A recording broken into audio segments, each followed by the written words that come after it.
aquí estamos con perspectivas como siempre. Nuestro entrevistado de hoy es el politólogo Marcelo Pereira. Algunas notas del entorno que transitamos. Ahí vamos a compartir la Navidad. El árbol ya nos ilumina en la Plaza Arellano. Durante la sesión preparatoria de asunción de nuevas autoridades realizada este jueves, el ingeniero Francisco Rato juró por un nuevo mandato como intendente de San Antonio de Areco, con un recinto Héroes de Malvinas colmado y con gente instalada en el patio. El titular del Ejecutivo abordó distintas áreas de su reciente administración en un discurso que no dejó de lado tampoco referencias a la oposición. Lo acompañaron en el proceso funcionarios actualizando datos y los vecinos e invitados aplaudieron en distintas ocasiones. Bueno, en la sesión del Consejo Deliberante donde asumieron los representantes electos, en octubre pasado, unos minutos pasada la hora pautada, el encuentro comenzó con el reconocimiento a los concejales mandato cumplido y a continuación la presidente doctora Gabriela Morrow tomó la palabra para realizar un balance de los 4 años al frente del cuerpo deliberativo, con un agradecimiento a colegas y colaboradores. Repasó la cantidad de ordenanzas y resoluciones durante su gestión y agradeció especialmente al intendente por el acompañamiento en las reformas del edificio emblemático de Mitre 390.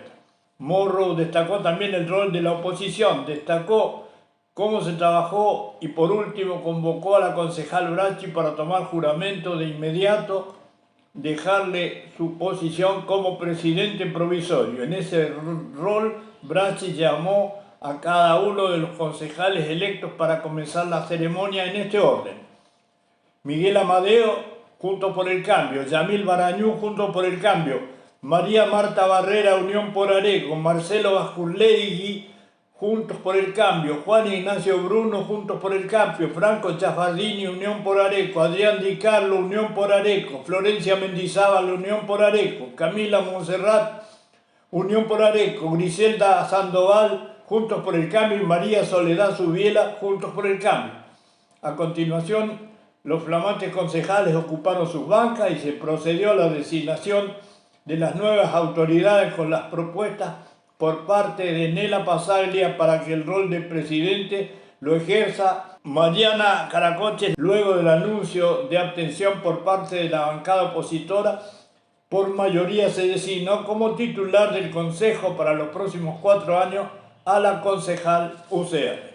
Bueno, vamos adelante con el programa. Muchas gracias por venir, le estoy diciendo a Marcelo Pereira, un amigo, concejal todavía. Ya no. Ya no. Mandato cumplido. Decía hace poco días, mandato cumplido, decía el recordado Rodolfo Montín. Y también continúa así su visión observadora sobre la marcha de la política acá y alrededor de todos lados. Hasta todo, buenos días, no mando un gusto, obviamente, estar con usted una vez más. Sí, intentamos por lo menos. Un rato.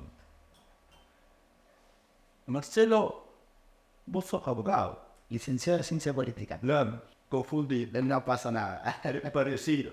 Claro, son parientes.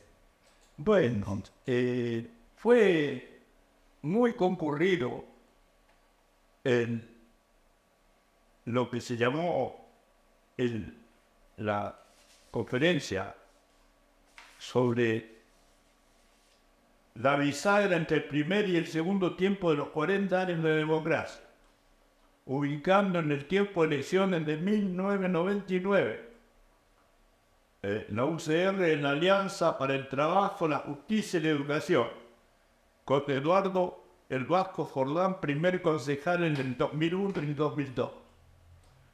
¿Cómo es esto de bisagra? Un antes y un después, un elenco anterior y un elenco actual y moderno sería. Digo yo palabra, esa ahí que la puse yo. Está bueno, hay de todo un poco. Esto fue en el marco de la charla que también se dio en el marco de los 40 años de la democracia, de la conmemoración que el Consejo vino haciendo. que de hecho mayoritariamente las charlas anteriores la dio otro tocayo, Marcelo Di Carlos, sobre diferentes temas. En este caso, nos pareció oportuno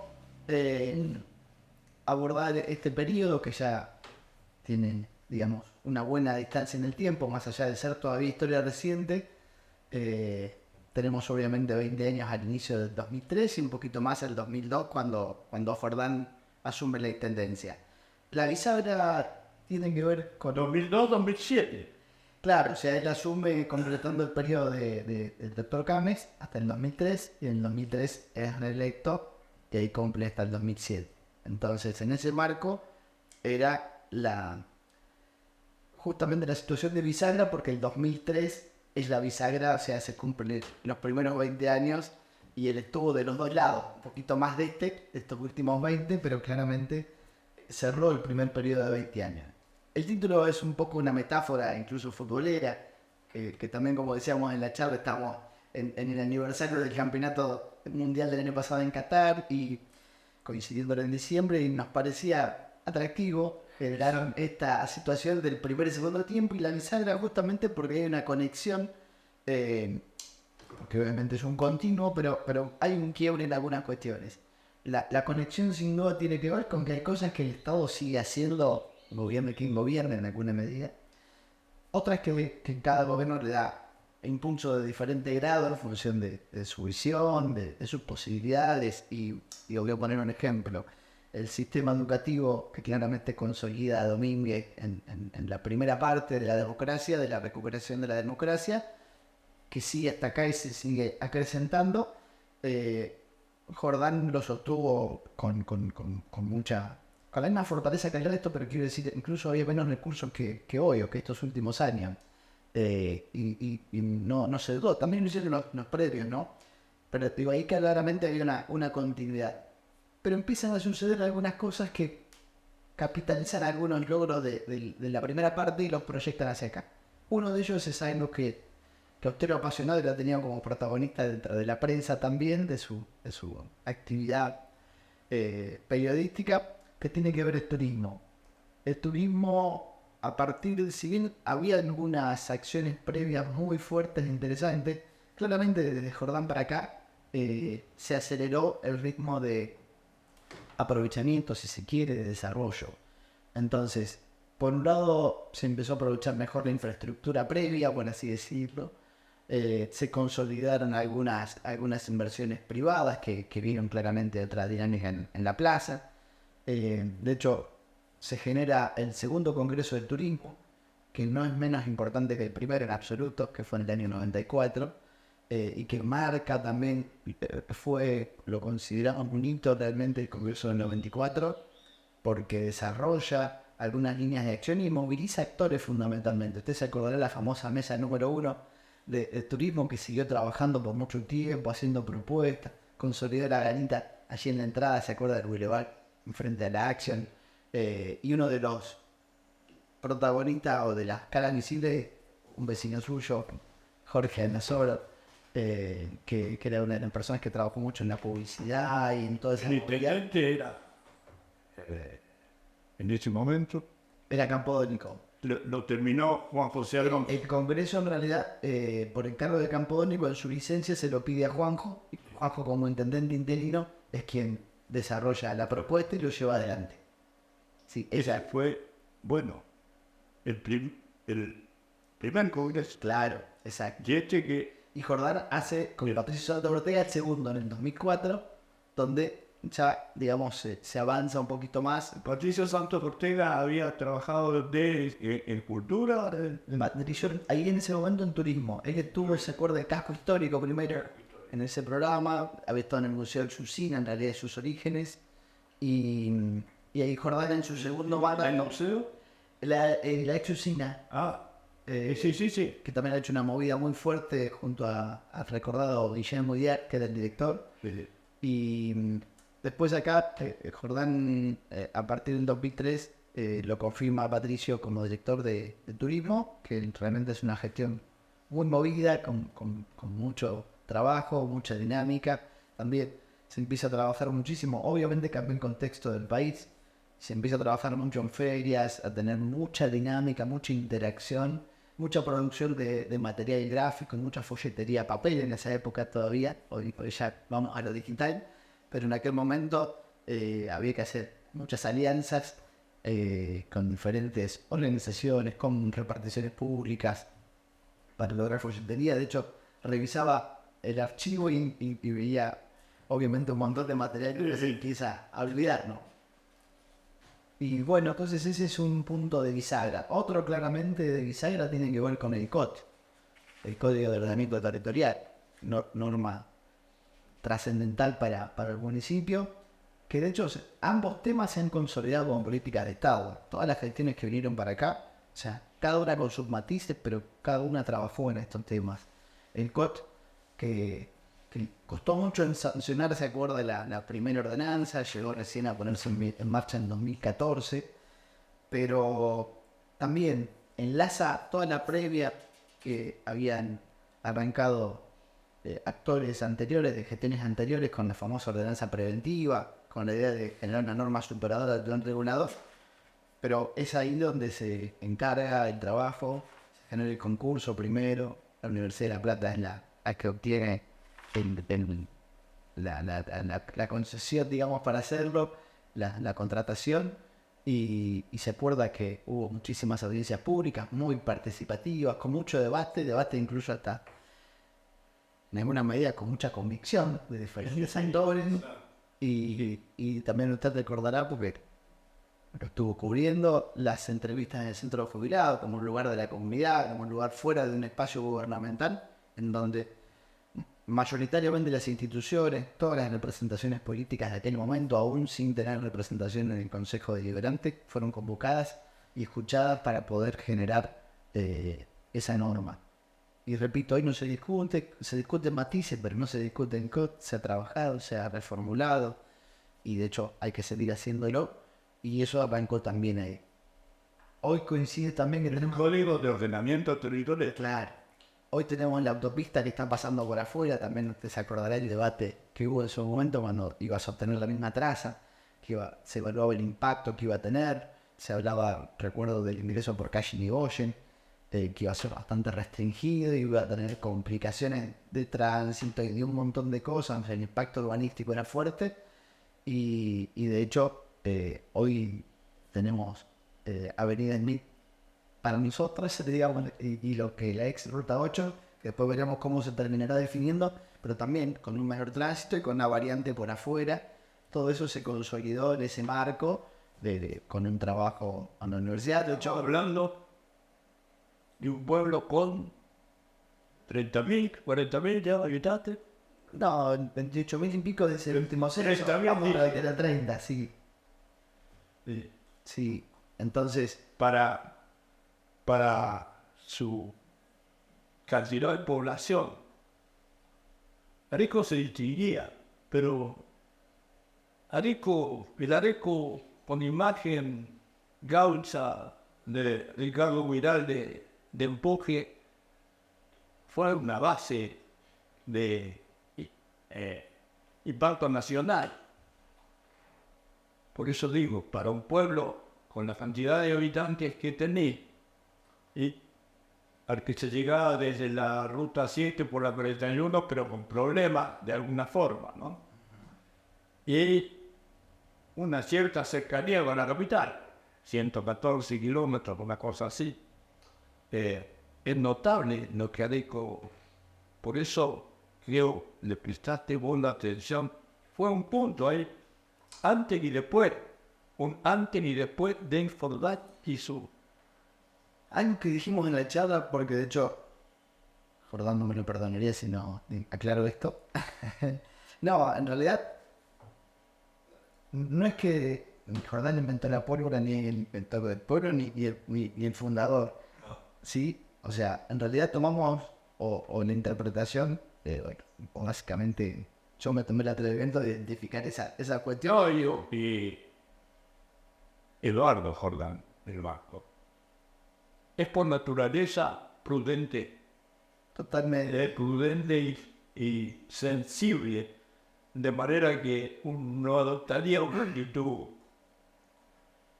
una actitud de prócer No, estatuario. totalmente. Entonces, pero sí, la idea fue unificar algunas cuestiones que en perspectiva se pueden ver y de repente en lo cotidiano, más allá de la historia del día a día que hace la comunicación, como todo proceso no lo podemos dimensionar o no se puede dimensionar en la justa medida, por así decirlo.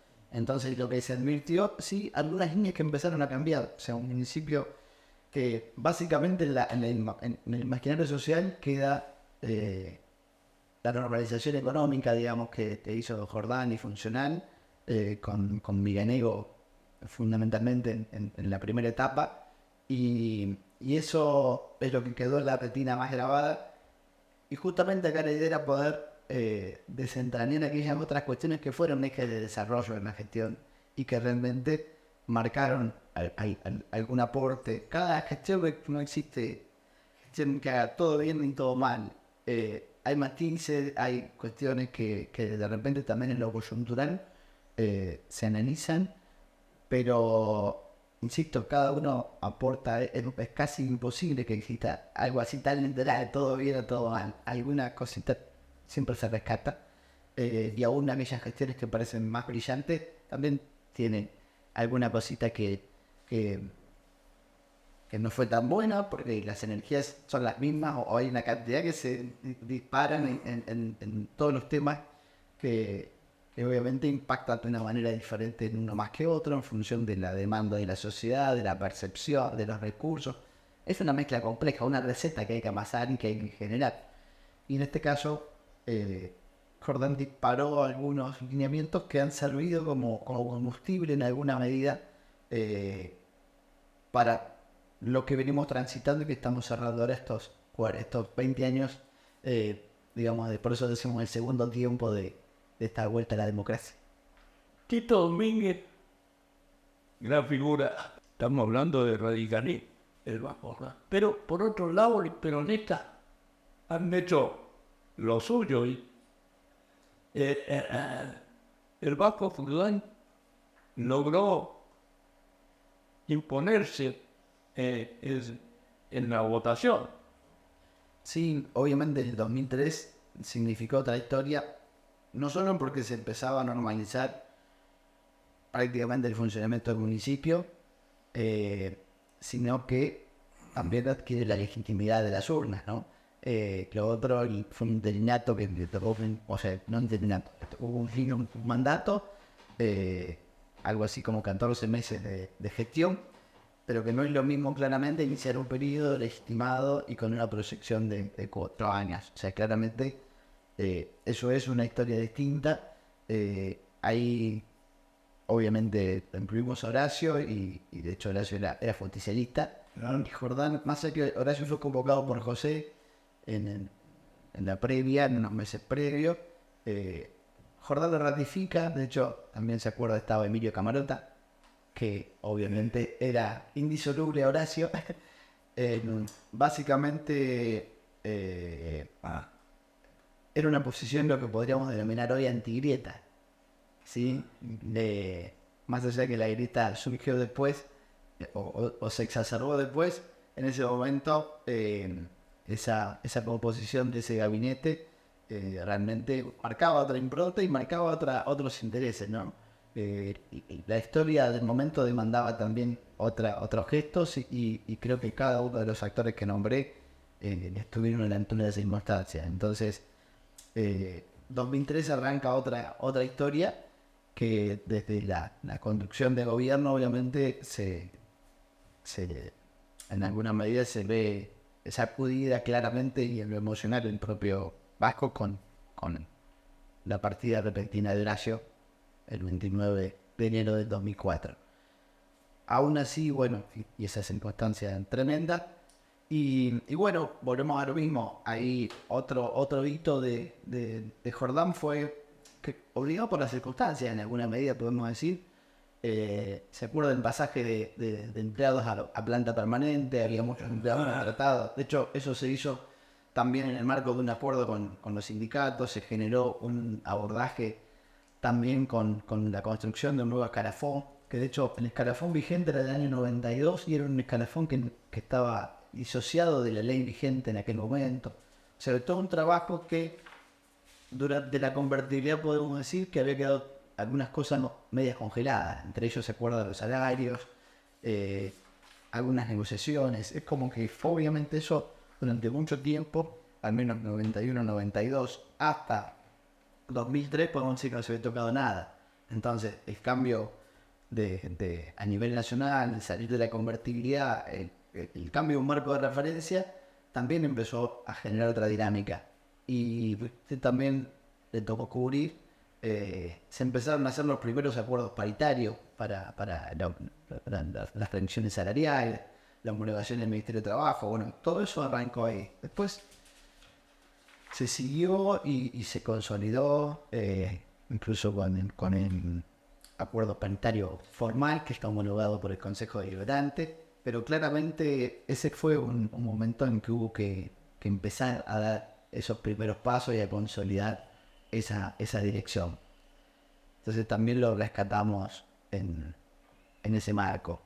Hay algunos más también, uno está imbricado con otro. Usted se acuerda también que a fines de 2004 recibimos el sacudón de la crisis del agua, del nitrato que se llamó. Fue un dolor de cabeza bastante fuerte y de hecho, en términos de calidad, el aumento del nitrato tenía que ver con un par de cosas muy objetivas. Lo primero tiene que ver con el envejecimiento de muchas perforaciones, el consumo desmedido, más las pérdidas también y demás, pero una sobreexplotación de recursos, el periodo de seca que vivimos en ese año, lo cual todo ese combo apuntaba obviamente a un desmejoramiento de las condiciones. ¿Cuánto había en el pueblo de red de agua potable? No recuerdo estrictamente la cantidad de conexiones, pero había que dar mucho sí, igual sí. de pozos en la casa. No. Ya no queda. No, pozos en la casa no. Sí, pozos ciegos en la casa que sigue habiendo aún hoy, pese a que se exterminó. Claro. Claro, por eso también está directo en función de la infiltración de los desechos humanos que también aportan a la concentración de nitrato. Nosotros somos productores de nitrato, todos los seres humanos, los animales. Entonces, bueno, esa complejidad con un servicio históricamente en nuestro país, quien regía técnicamente diferentes servicios, como por ejemplo lo que es servicios sanitarios, tenía que ver con obras sanitarias de la nación o de la provincia. En los 90 eso se desmantela, ¿se acuerda? Y por lo tanto, más allá de la gestión pública o privada, lo que se desmanteló también fue en alguna medida una lógica técnica de asesoramiento, de gestión de los servicios. Entonces eso no sucedía y ese fue el impacto que sufrimos acá, que era un servicio que se mantenía en términos de reparar pérdidas y de generar conexiones básicamente. Y las últimas perforaciones databan del año... Estamos hablando de agua. De agua. Las últimas perforaciones... La copa grandota ya, no, tanque. el jardín. Claro. ¿En qué tiempo se hace? No, eso se hace, si yo no mal recuerdo, entre los fines de 70 80 y se inauguran, no recuerdo si con Enrique Mondaray o con Angelito Alonso. Hablando al lado del jardín de infarte. Claro, cajita de música. Cajita. El tema es que justamente eso se pone a funcionar. Se acuerda que un tiempo gestionó una cooperativa, después Domínguez lo restatiza, digámoslo así, o vuelve y lo toma por la administración. Domínguez llega a hacer un par de perforaciones, pero si yo no me recuerdo, había sido en el año 90 o 91, la última, que era ya por Martínez al fondo, y el pueblo seguía creciendo. También la explotación de las perforaciones más viejas en el casco urbano se fueron deteriorando, entonces había que generar inversiones. Igual el problema que había, en realidad, lo que se solapó, que veníamos trabajando en eso, era un problema de cantidad de agua, más allá del nitrato que afectaba la calidad. ¿Se acuerdan que se abría la canilla y no había agua? Faltaba presión en diferentes sectores. De hecho, por ejemplo, barrio 23 de octubre, el famoso barrio de obstáculos en el agua. ¿Se acuerda que históricamente tenía problemas? Porque claramente el obstáculo en el agua es aquel en que se pusieron ahora Bueno, el gran depósito. iba a eso, fíjese que incluso 20 años después se llega a poner esa obra grande con ese depósito que ahí empieza realmente a tener un impacto, pero fíjese lo que llevó, y ahí era un problema recurrente de calidad. De hecho, ahí se ha hecho una perforación chiquitita para poder tratar de sostener y soportar la demanda de ese sector, que está obviamente geográficamente más alejado, con otra altura, con un montón de condiciones que tenía una complejidad para la provisión del servicio. Entonces, claramente el pueblo se sigue expandiendo y el servicio no lo hizo en los mismos términos y con la misma calidad de gerenciamiento en alguna medida de parte del Estado municipal. Y eso fue lo que tocó en esa época, que fue compleja, pero de hecho se terminaron y se inauguró, usted se acordará, las perforaciones en el Parque Criollo que se siguieron haciendo con el conar de las gestiones. De hecho, las últimas fueron hace 2 o 3 años. Por ahí, por el tropezón. Todo el Parque Criollo, dentro del parque, ¿El tropezón es por ahí? el tropezón es por el frente, y ahí también se empezó a trabajar para el armado que después se consolidó en la gestión de Estela, de un caño troncal nuevo para traer agua, porque se traía con un caño más sencillo que había, que estaba previsto para otro fin, que era distribuir a las zonas de Barrio Arpil y Canómbri. Entonces, bueno, hubo que empezar a movilizar un montón de recursos. De hecho, quien fue, al menos en la contención de la crisis, y que nos permitió tener un rumbo técnico, fue el Instituto Regional del Agua. No sé si se acordará el señor Coriare, que era indofiólogo, y realmente el instituto que se llevó también por un contacto de los empleados, porque conocían en algunas jornadas de agua tanto Gustavo Di Lucido, que estaba en esa época, y David Teguise. Y la vez dice, David sigue estando, obviamente. no sé si... Sí, sigue estando en Sanidad. Bueno, pero ellos fueron los que tenían el Allá está lo que yo le llamo Exacto. la gran coma. Exacto. Entonces, bueno, también fue un momento de complejidad, pero bueno, que hubo que pasar. Y de hecho, Jordán entrega su gestión habiendo normalizado el nitrato. Se terminó con un convenio con el organismo de control de la provincia, que se notificó las condiciones. Así que fue un proceso duro, inesperado, o de abordarlo en esos términos, porque se venía trabajando, mejorando otras cosas, pero con otro ritmo. Pero bueno, también se logró de alguna manera trabajar y consolidar un rumbo que hoy sigue. Hoy incluso se ha convertido en Sañar desde hace ya varios años, pero Que está actualmente bajo la dirección de... parece las cosas parece mentira, sí. Pero bueno, se siguió trabajando mucho en el tema, las diferentes gestiones siguieron trabajando. Jordán Ruré. Ahora, También Ariel integra el directorio, sí. Se fue trabajando, de hecho, también vale recordar, en aquel momento, no me olvido más la metáfora de David, de Guise. ¿Se acuerda de esa camioneta naranja vieja que tenía en el área de agua corriente? Media desarmadona. Bueno, ellos tenían que recorrer todas las bombas cuando había, por ejemplo, un corte de energía, porque se prendía de forma manual. Y estos que tenían que hacer no sé cuántos kilómetros, no sé si eran 14 kilómetros, encendiendo bomba por bomba. Entonces, hasta que daban toda la vuelta, quizás tenía no será siempre cerca suyo. un lapso, claro, tenía cerca de casi 3 horas hasta que generaba el encendido de toda la bomba. Y eso después empieza a cambiar en la gestión de Estela, porque con un convenio con la provincia, con el área técnica de la provincia, se logra automatizar el encendido.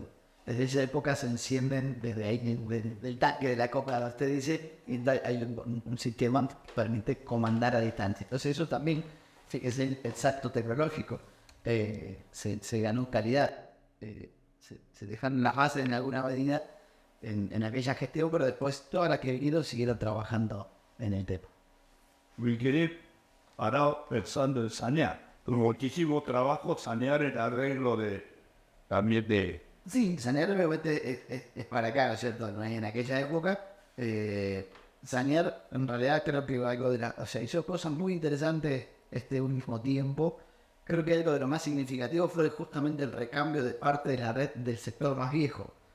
Vio que hubo esas máquinas tuneleras cavando y metiendo caños por abajo, de hecho sin romper demasiado. Fue una obra muy interesante y eso es lo que va a permitir, o va permitiendo, es bajar el nivel de pérdidas en este sector, que podemos decir el sector más consolidado, más histórico. No solo casco histórico, sino el área más con más antigüedad de servicio. Entonces, una red totalmente de 40 y pico, casi 50 años, que en muchos casos va teniendo obviamente desgaste y rupturas naturales, con una nueva tecnología, con esos caños que son enteros, esos rostros gigantes de manera, que bueno, genera. Entonces, hay claramente un salto de calidad mayúsculo con todo eso, pero bueno, volvemos, se conecta con estas raíces de aquel momento muy crítico en que también, no solo como Estado, el Estado sabía poco de algunos aspectos, sino también como sociedad.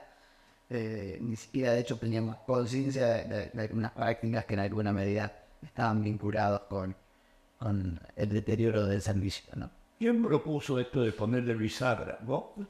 Sí, qué sé yo, sobre qué iba así reflexionando un poco y pensando justamente en esto, en cómo se enlazan estos periodos.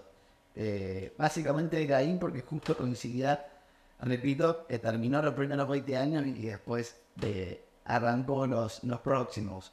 De hecho, un tema que hoy tenemos en marzo, Orlán en el año 2003, 2003 y son 7 años. él llegó a tener casi 6 y pico. Después, un tema que usted cubría con su pregón asiduamente, que era toda la estadística de los datos de salud, ¿te acuerdas? Y en aquella época, con Jordán también se inicia, y con Crudo como director de salud, era como secretario de promoción social. Recuerdo, hubo un equipo de un montón de gente, pero recuerdo a Hugo Solís, que fue codirector en el momento, Eduardo Pellegrini, después a Luis Carmena como director del hospital. Todo ese grupo de gente en esa gestión se inicia y se presentó, no recuerdo, creo que fue ahí mismo en el hospital, el famoso Master Plan de desarrollo del Hospital Zerboni, empezando a ver esa necesidad de hacerlo crecer, de desarrollarlo, porque había quedado, entre comillas, rezagado en el tiempo en función del crecimiento de la población, pero sobre todo también en función de la complejidad de algunas tecnologías. Se acuerda que también se hizo el espacio y se pudo alojar el tomógrafo que impulsó a la comunidad, porque fue esa famosa comisión de vecinos, recuerda, liderada por el padre Tomás O'Donnell, que se propusieron y lo lograron, comprar el tomógrafo y empezar con el mantenimiento. Abogado del hospital. Y ahí se hizo el espacio del sector de imágenes, que hoy sigue estando. Bueno, eso se hizo en esa gestión, pero no solo eso, sino que A veces se amplió un poco el área de todo lo que era imágenes. ¿Se acuerdan? Se conectó con el viejo, la vieja capillita y el sector que estaban las religiosas en su época, y se trasladó digamos, lo que eran rayos que estaban metidos ahí al lado de la guardia.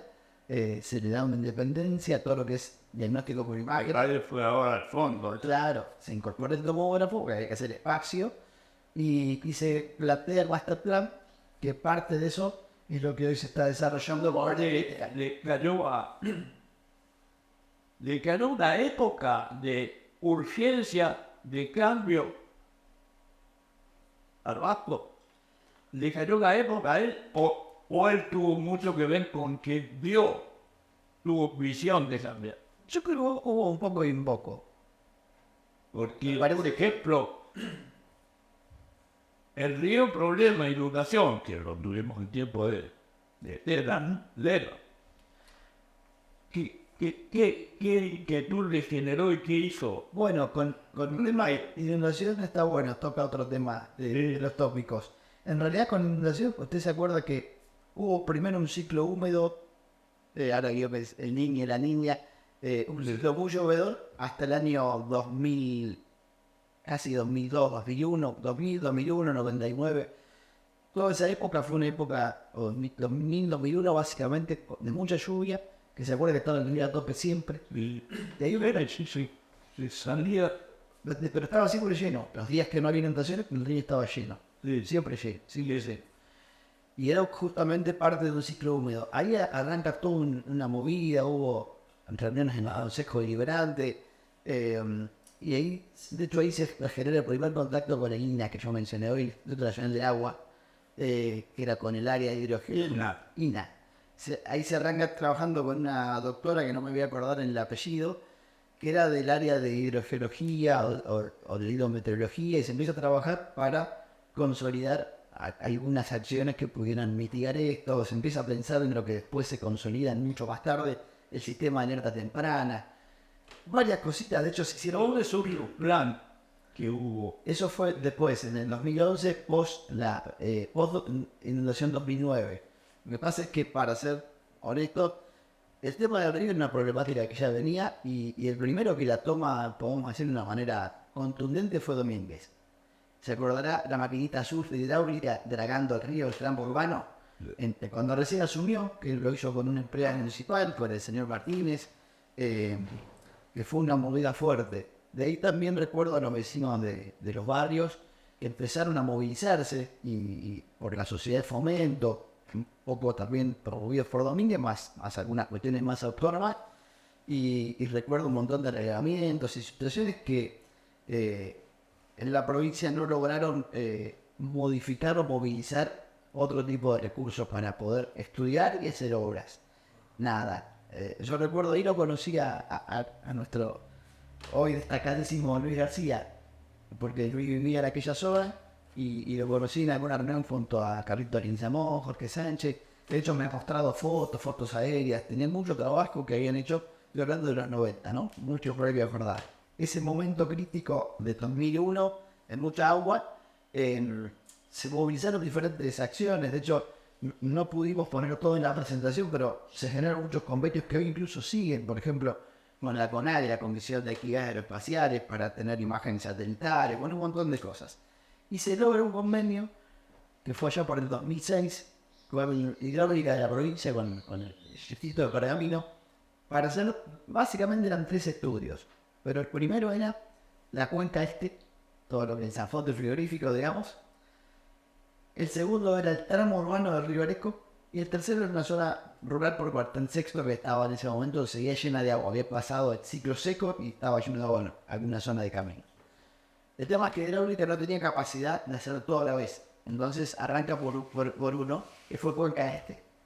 De hecho, Jordán termina pagándolo en su gestión, pero el estudio se entrega en la gestión de Estela. Y después Estela inicia las tramitaciones para hacer lo que es. Hoy se está terminando, hoy está la última etapa, pero se acuerda que luego vino la etapa 1, la 2, y ahora estaríamos con la tercera. El tramo urbano no se había llegado a estudiar porque iba asociado a esta velocidad de hidráulica, cuando después ya sorprende la gran inundación en la época de Estela, y ahí arranca la provincia, cambia la estrategia y terciariza, y el estudio lo hace la famosa consultora Serma.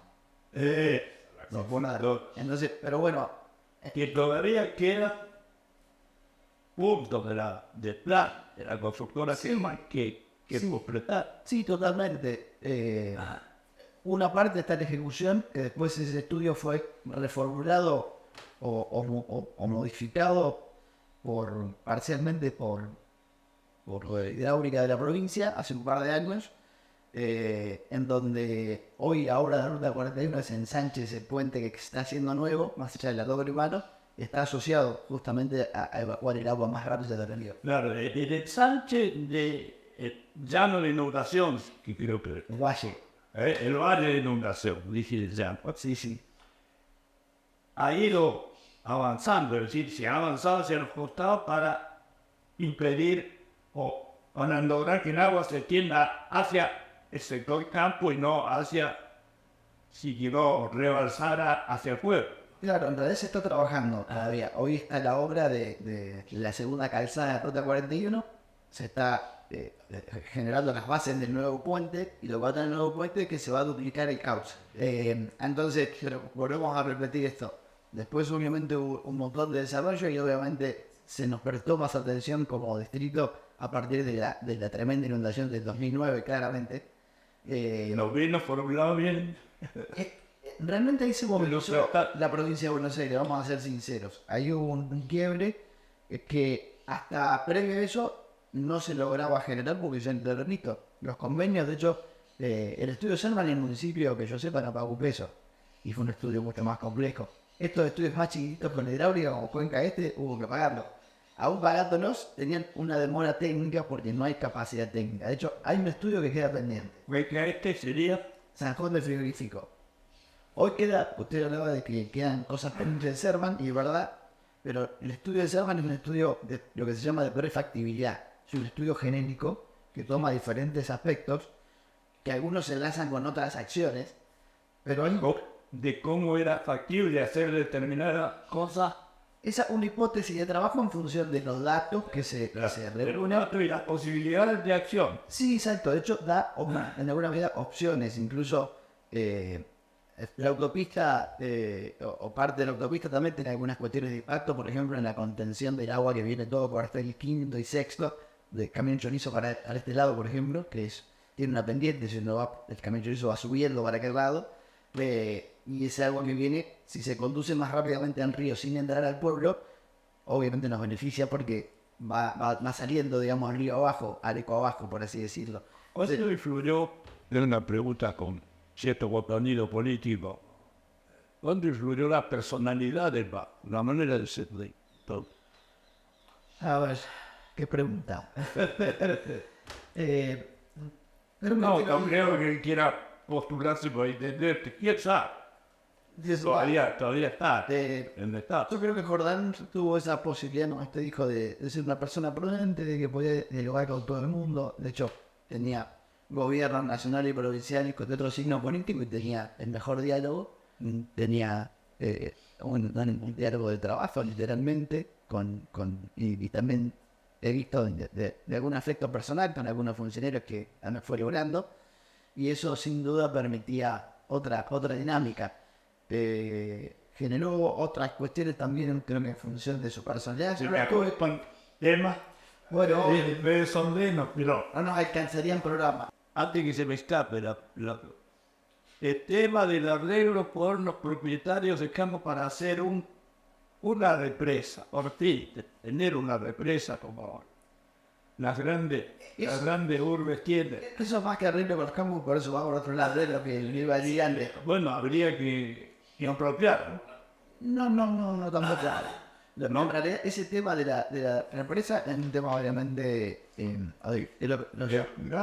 llamada retenciones río arriba, ¿no? Es decir, En realidad lo que falta todavía es pasar de ese estudio de prefactibilidad, que es el estudio de Servan, a un estudio de factibilidad. Es imposible avanzar con eso si no se hace un estudio previo que genere las condiciones objetivas. ¿y está en el estudio Hellman contemplados Está la posibilidad de un lado de una retención como una factibilidad, pero tiene que pasar a ser un estudio de ingeniería, un estudio de factibilidad, que se llama, un proyecto. Eso en realidad igual esto es historia reciente, ya no sería el objeto de lo que estábamos hablando, pero eso hasta que no se genere ese estudio, ese proyecto de factibilidad, y eso que tiene que hacer la provincia de Buenos Aires, todavía no se va a poder avanzar con eso. Falta un paso, no es que el estudio Servan dice vaya y ponga un metro cúbico de cemento acá. No, el estudio plantea cuestiones genéricas. Eso se licitó hace un par de años para que un privado haga ese estudio. No hubo oferentes y la provincia no lo volvió a licitar. De hecho, desde el Consejo estos años hemos reclamado de manera unánime que se vuelva a plantear y que se genere ese estudio, más allá de la obra que se está haciendo en Ruta 41, que también, obviamente, Dios quiera, de los resultados que se espera, ¿no? Que, bueno, tienen que terminar eso, después de romper la otra mano, la mano que transitamos, para agrandar la salida. El Aleco, con la posibilidad hasta de regatas desde el Puente Viejo hasta el Piletón, y las puertas, todo eso, es un Aleco digno de ser conservado estéticamente como ha sido visto a quienes han venido y que iban a pasar a la orilla del río, toda el área de la costanera, todo eso. No sabría decirle, le soy sincero. Hay cosas que quedaron en revisión justamente a partir de que se termine esa obra de Ruta 41 y después hay que terminar de definir un montón de cosas. Sin duda hay que conservar cosas elementales. Ahora, el Vasco le tocó a él o ha sido un vecino interesado.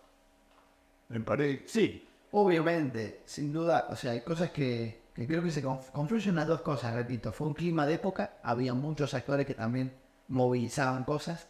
Los vecinos del tomógrafo claramente lo fueron de manera autónoma, por fuera de una decisión del municipio, y se confluyen después con acciones que el propio gobierno desarrolla. Entonces creo que fue una sinergia positiva, podemos decir. Creo que cuando se conjugan esas dos partes, la sociedad civil y el Estado trabajando de manera armoniosa, claramente los resultados son más potentes.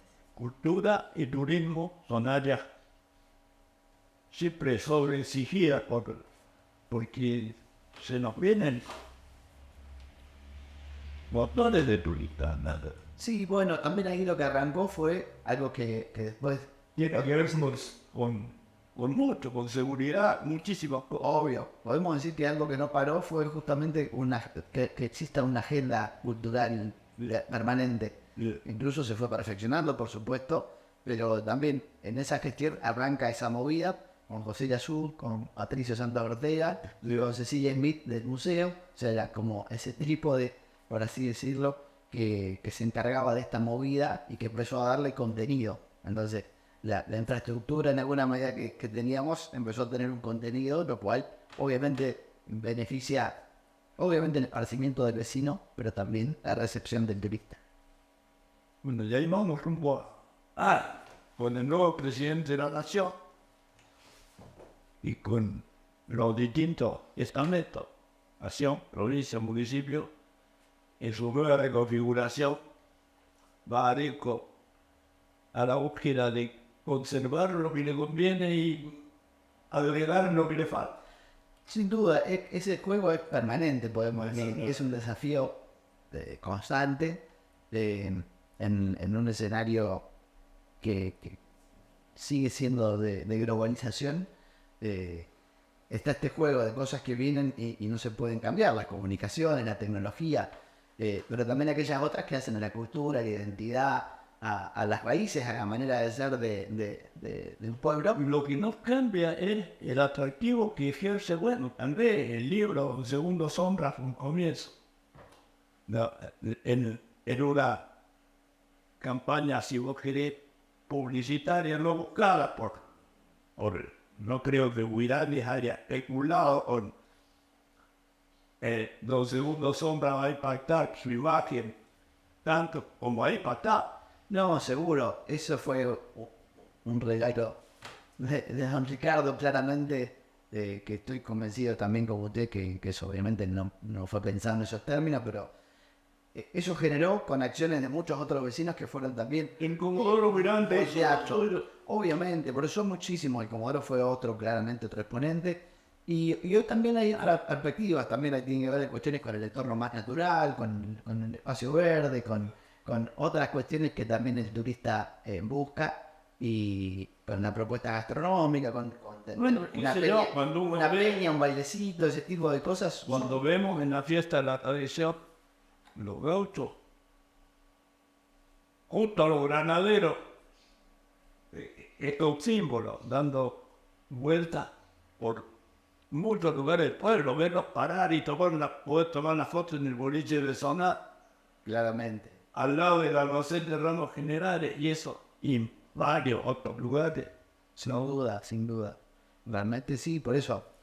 La estación es otro lugar que ofrece, la estación de ferrocarril, el lugar, ofrece espacio cultural. Y bueno, ¿qué decir de la USAD? Y bueno, ya es otro capítulo que claramente le aporta algo que nos faltaba, que es un privilegio tener una universidad en la localidad literaria. Por último, te estoy preguntando, ¿quién somos? ¿Quién somos? ¿En qué sentido? No, bueno, ya sé que sos Politólogo. politólogo. ¿Dónde estudias? En la Universidad de Buenos Aires. A partir de tu secundaria fue.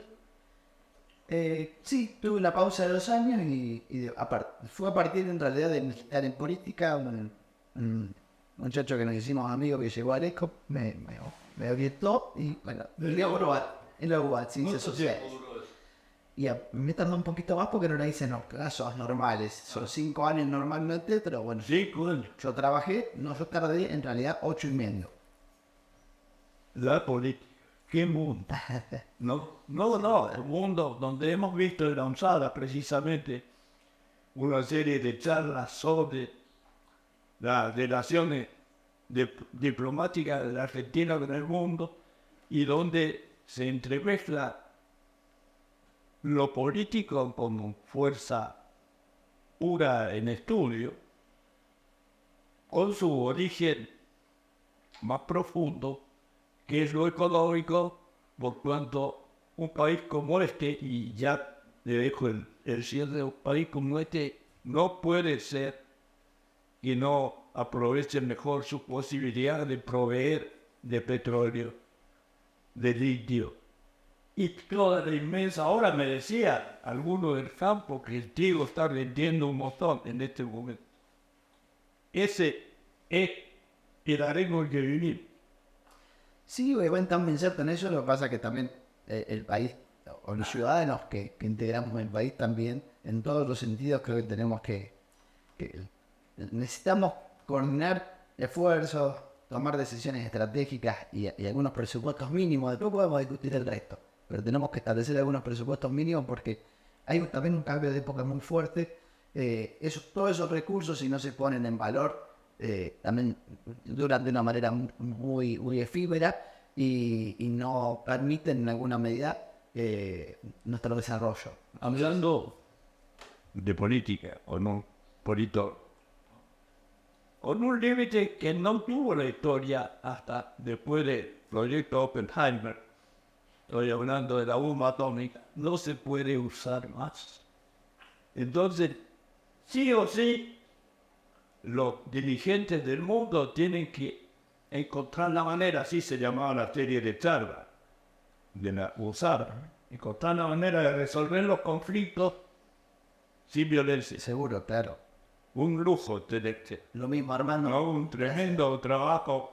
Y bueno, yo lo escuché sorprendido a cada tramo porque todos son súper importantes y cada uno tiene su incidencia en el todo. Muchas gracias, Martín. Gracias a usted, Armando. Muchas felicidades.